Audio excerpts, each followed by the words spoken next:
Evan, what's up? All good, Rory. Thanks for having me, man. Great to be Yes, sir. here. Yes, sir. Welcome to Canada, and it's cold outside. It is cold, but we do cold. We're both in Toronto, so we do cold. Where you Yeah, at? no, definitely. So, here, what it comes down to is, where did you come up with the goal to inspire 1 billion people, especially entrepreneurs? Do you know Ted Turner? I have heard the name. Yeah, well, I don't know him personally, but Ted Turner, billionaire entrepreneur, founder of CNN and owned the Atlanta Braves and all this stuff.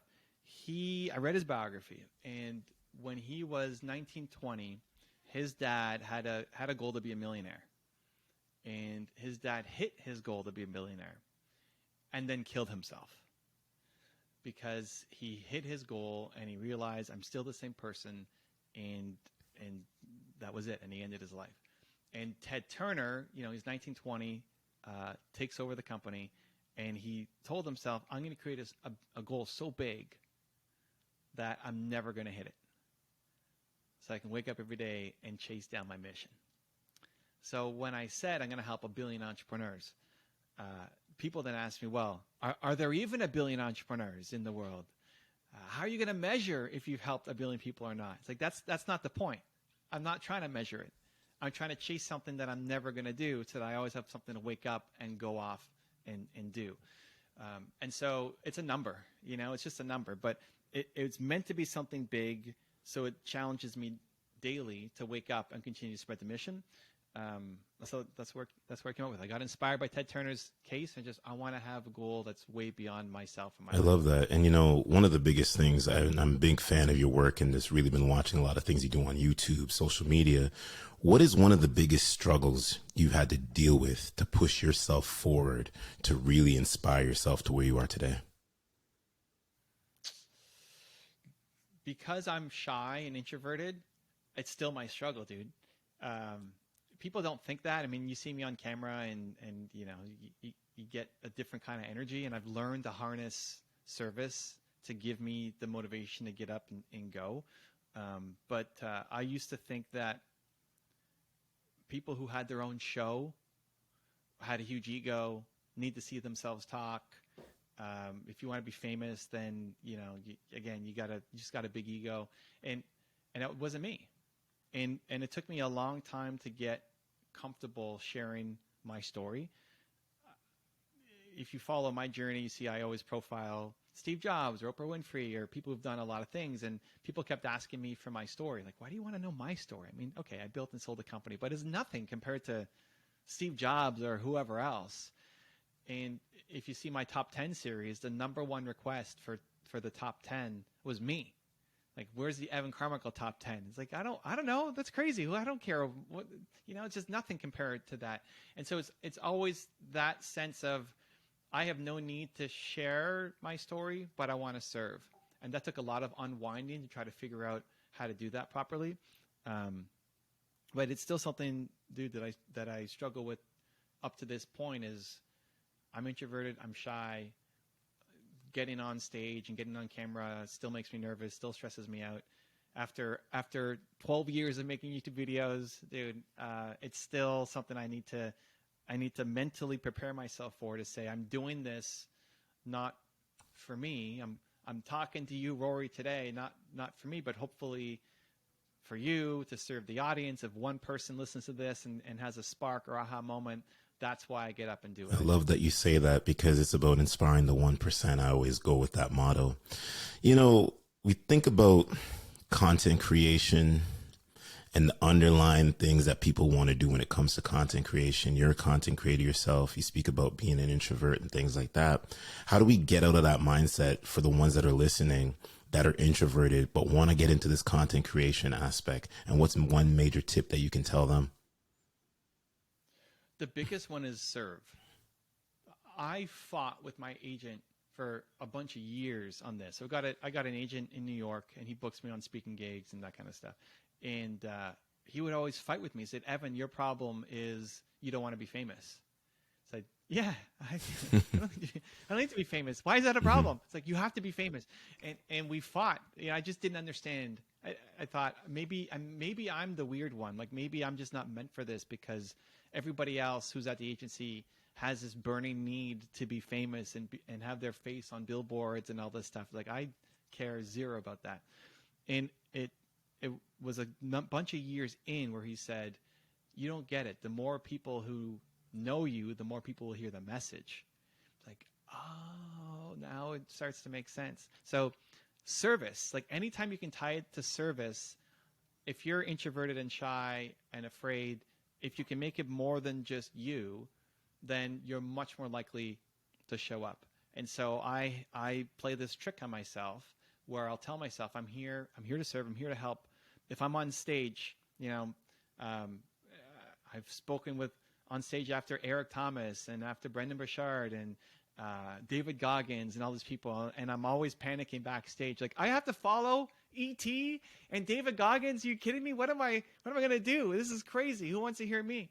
And I would always look behind the curtain and find someone in the audience. Like, I'm here for them, and I'm gonna try to help that person. And I have a message that is different than Eric's and different than David's and different than whoever else I'm on stage with. And I'm not here about me. Stop making it about me. Go help that person.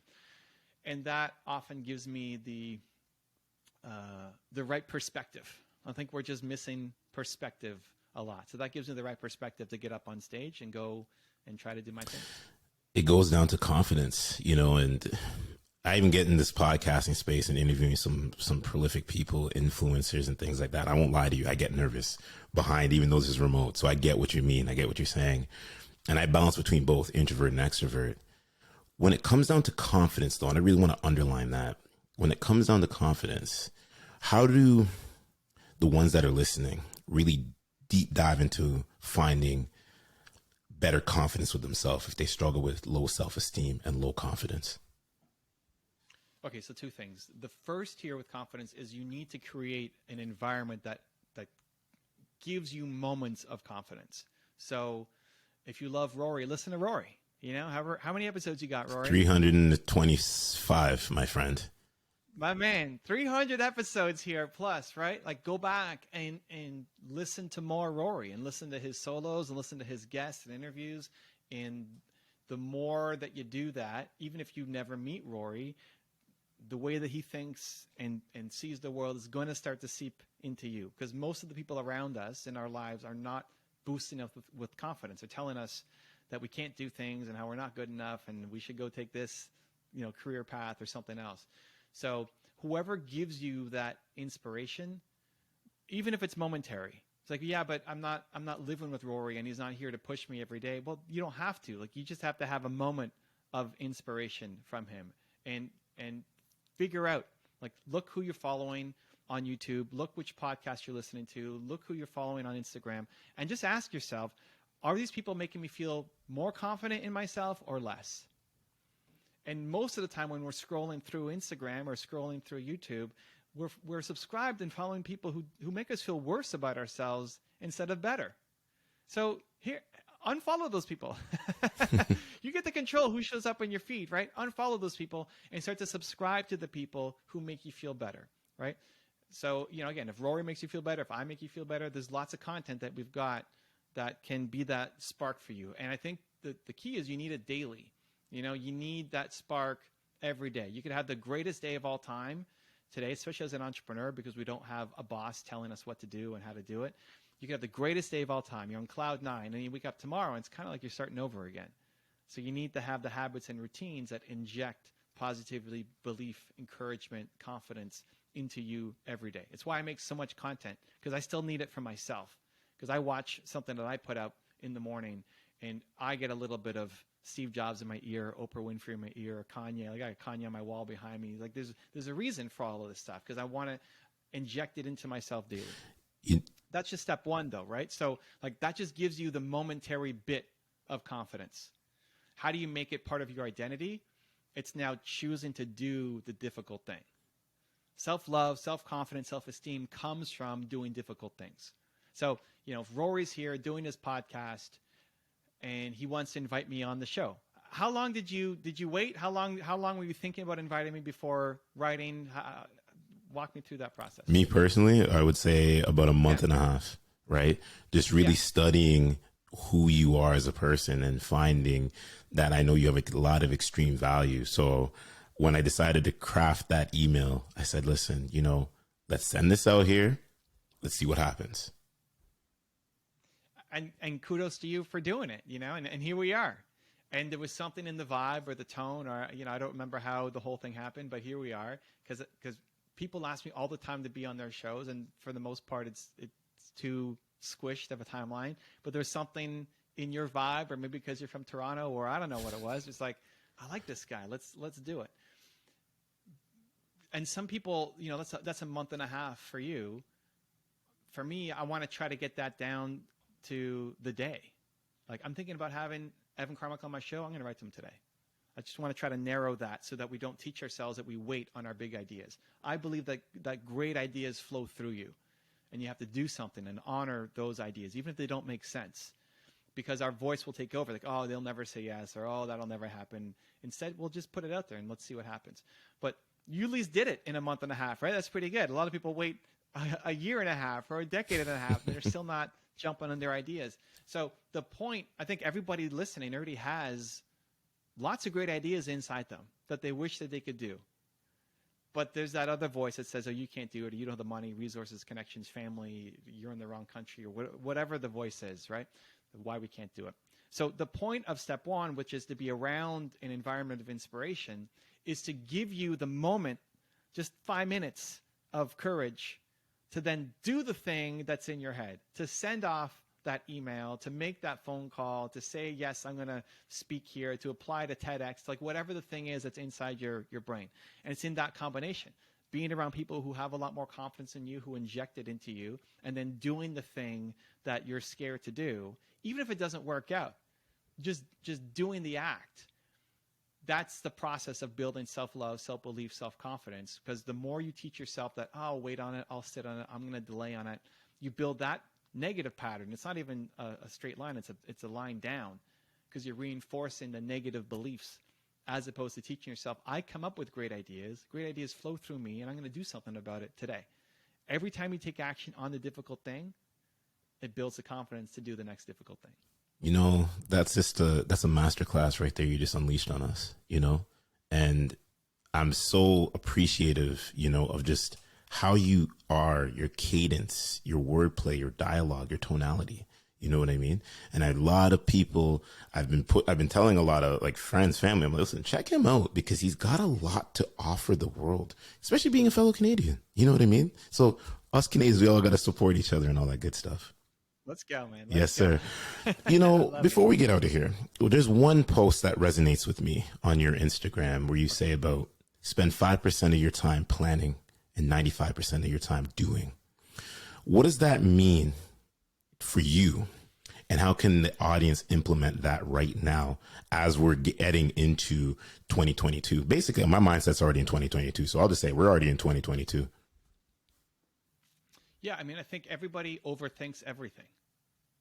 And so what ends up happening, this is the usual process that was for me, and that is for most people, is that when you get an idea, you get excited, right? You get an idea. Oh, I'm going to launch my own podcast. I love what Rory's putting now. I'm going to do my own thing. Great. You have an idea for a podcast or YouTube channel or whatever it is you want to do. We get excited. And for a day, maybe we believe that we can do it. It's like, you know what? Like, I think I can actually do it this time. And what do we spend our energy on that day? Mostly planning. Research, planning, dissecting, understanding. And then what ends up happening is you create your plan, or at least a skeleton of a plan. You wake up the next day, you look at your plan and say, I can't do that. Who was I thinking? You think I can do that? I can't do that. And then the voice comes back that pulls you back down to the life that you currently have. So planning is important, but it's not the first step. The first step is action. The first step is to build momentum. The first step is just, again, to trust that great ideas flow through you. So the reason why I can get so much done is that I'm not spending time overthinking my ideas. I got an idea, therefore it's great. Not even making it about you, but make it the fact that just believe great ideas flow through you. So when you sent me a message, I didn't spend an hour looking through all your stuff to say, I don't know, this Rory guy, maybe, is it going to impact my brand? Is it good? Is it bad? I don't know. I like the vibe. Yes. Okay. Let's figure it out. Done. That's how it goes. And what ends up happening is, even if you're wrong, even if it ends up being the wrong mistake, you know a lot faster than if you spend all your time overthinking, over planning, over preparing. So the planning is important, but it's the next step. Like, immediate action is the first step. If you want to get in better shape, that's your goal for this year. You want to work out, you want to eat healthy, great. Which plan do you follow? Are you going to go vegan? You're going to go paleo? You're going to go keto? You're going to go carnivore? You're going to, it's so overwhelming. And what you're going to do is, this is it. This is my year. I'm going to get in shape. Your energy's high. And then you're going to dive down the insane rabbit hole of all the different things that you could do, get overwhelmed by the end of day one, and then just stay back on whatever plan you're on that's obviously not working for you. The best thing you can do is take some kind of immediate action. It doesn't matter which one you pick. Like, the one that works is the one that you stick to. You don't have to have the perfect gym plan. Just go do 5 push-ups today. And what's the significant? Like, does 5 push-ups do anything for your body long term? No, but you built momentum. And then as you do it, then you realize, oh, I was doing my push-ups all wrong. Awesome. You can then plan and fix those push-ups for the next time, or get a coach, or watch some videos and dive down. But the researching alone is where people get stuck, and it's not enough. So it's having an imperfect start. It doesn't matter the direction. It's just momentum. If you want to start a podcast, people get stuck. Well, what gear do I use? And do I videotape it or not? What's my theme going to be? I don't know how to get started. Rory looks so good. Joe Rogan is so great. How do I, how you start? You pull out your phone. You say, I'm going to start my podcast. I've been sitting on this idea for 3 years. I know I've wanted to do it, and I've always been too afraid. And I don't know what I'm going to share, and I don't know what my format's going to be, but I'm tired of sitting on the sidelines, so I'm starting my podcast. Post. There's your first episode, 40 seconds long, episode 1. Let's go, right? And then, is it the perfect microphone? No, but that's great. Like, expect to suck at the start. Expect the beginning not to be perfect. That's okay. That's great. People are over planning, over preparing. So 595 rule is 5% of your time planning, 95% of your plan actually doing something. And in the doing, you'll get much better information to pay attention to what actually makes you come alive, which can better inform the plan so you can go off and crush your goals. Evan, man, I'm taking notes. When I go back and I listen to this, I'm taking notes, and I encourage everybody else, take notes, follow this man's regime, follow his program, and just keep on rocking out, man. You're a true rock star and a pioneer, in this area of expertise, in this field that you're in. So I thank you, my friend. Can I share one? Go right ahead, man. So I had an idea for a podcast in my head. I was doing a tour through, it was 2019. I was doing a tour through 23 cities in 90 days, driving across America and doing speaking every 4 days in different cities. For whatever reason, I'm driving through the Texas desert on the way to New Mexico for my next speaking gig. And in my head pops, I want to start a podcast with my friend, Mark Drager. And why am I thinking about this? I don't know. I don't listen to any. I'm a visual guy. I need to see. I subscribe to 0 podcasts because audio is the worst way for me to learn. But it's a huge, huge, huge opportunity for people. And so for whatever reason, I put off a podcast for years. And now driving through the Texas desert, I come up with this idea for a podcast. Nina's next to me. I said, Nina, we need to get Mark on a call, on a Facebook Live. Like, I need to get Mark on now. I need to tell him about this thing. So she's hunting him down. She finds Mark. 20 minutes later, I'm talking to Mark. It's like, Mark, you want to start a podcast together? I want to start a podcast together. It's like, yeah, I've been waiting to do something together for years. Let's go. Let's do it. When do you come back? You come back in 2 more months. I'll line it all up. We'll get it ready. Like, Mark, 2 months? Are you kidding me? We're not waiting 2 months to launch this podcast. Like, what are we going to, when do you want to launch it? Dude, tonight. Tonight. What do you mean tonight? I'm driving to New Mexico. I'm going to have stable internet at my Airbnb there. I want to launch our first episode tonight. Well, what are we going to talk about? And what's the format going to be? I don't know. We'll figure it out, Mark. But this is happening tonight, or it's not going to happen, because this is the process. You get this idea, and there's energy with it, and you have to capture that energy.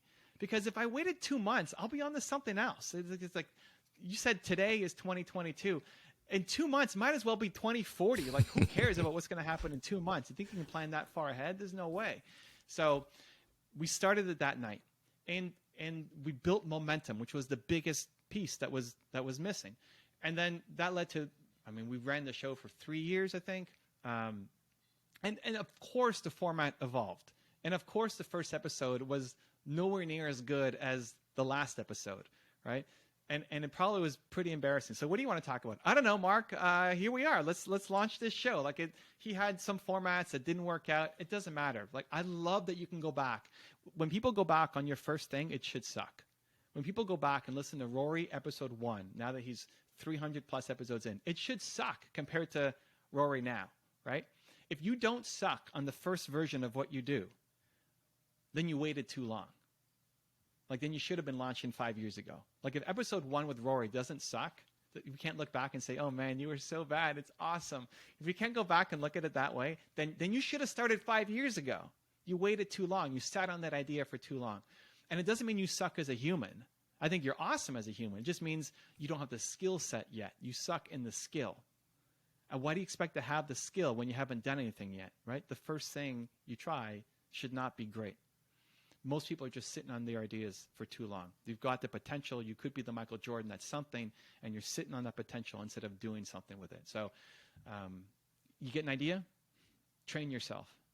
Just get your brain out of the way. Don't overthink it. Don't overplan it. Immediate action. Let's go, baby. Masterclass with Evan Carmichael. Ladies and gentlemen, Evan, keep rocking on, my friend. Where can everybody check you out? YouTube, all that other good stuff, my friend.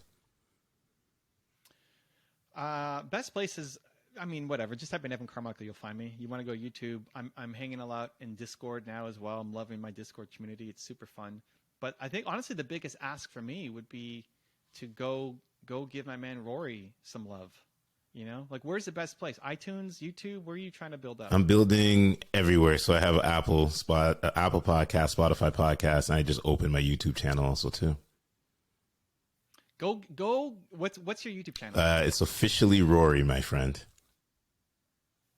It's officially Rory. Officially Rory. Officially Rory. Oh, go look up officially Rory on YouTube and go give some love. Because I'll tell you this: when you're starting something new, it's so hard to build momentum and traction, and kudos to Rory for going 300 plus episodes, because most people quit by the time, they never get anywhere close to this. And I posted not too long ago on my Instagram just about giving love to smaller channels and creators who are getting started on their platform, because every comment, man, means so much. Every comment. Your comment today could be the difference between somebody quitting and somebody keeping going for one more day or one more week. Like, your one comment, you feel like your comment doesn't mean anything. I'm telling you it does. I remember my first comments. My first video got 3 comments in the first year, and one was my mom and one was my older sister. And then one was some random guy. So one random dude in my first year of the video being up, I had 1 comment on it. And every time I got a comment, that just gave a little bit of extra validation, because sometimes you need it. Just sometimes that little extra, hey, I got you, thank you. And I think we all have somebody in our network who's a smaller creator. You can come leave a comment on my channel, and I appreciate you, thank you. But we get so many comments now, right?